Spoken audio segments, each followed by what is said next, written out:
Exciting news here on the pretend farm.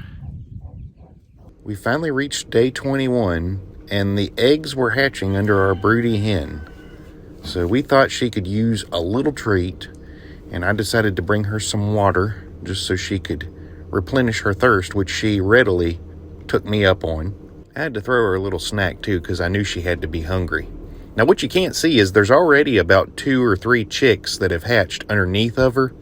But you're going to notice if you have a broody hen, those chicks will pretty much stay put for especially the first day or two before they really start venturing out. And I didn't want to disturb that process, so I just kind of left her be at this stage.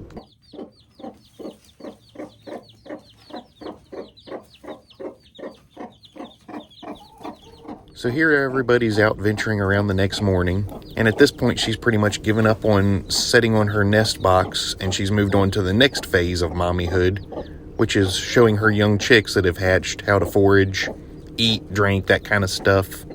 Now you'll notice there's a couple black Marin chicks. They did not actually hatch. And so you say, well, how did they get there then? Well, Pretend Farmer went to Tractor Supply and bought a couple to introduce to Mrs. Broody Hen, and I'm pleased to say that, as you can see, it worked out. Now, the first time I tried to introduce these chicks in the afternoon, it didn't go well. Get them, no, don't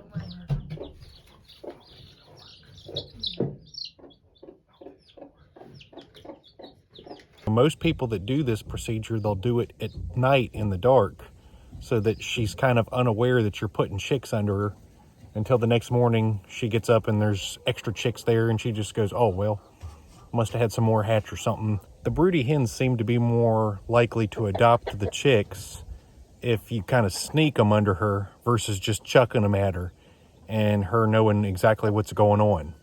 So here's what I did to actually get this to work. Check this out.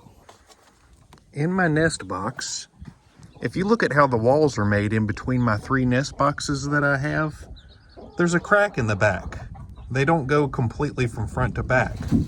Pretend Farmer was able to shove some chicks through this crack here, and the broody hen was sitting in this stall over here, facing out that way towards the door. Since she had her attention directed that way, and I was putting the chicks in from back here, they were able to sneak around and go up underneath of her without her even knowing it.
Now, since we don't have an isolation coop and these chickens are all in the same environment, this is why Pretend Farmer uses non-medicated starter feed. Because as you can see, the bigger ladies are coming in and they're helping themselves to what's supposed to be just for the chicks. There's no way to stop it.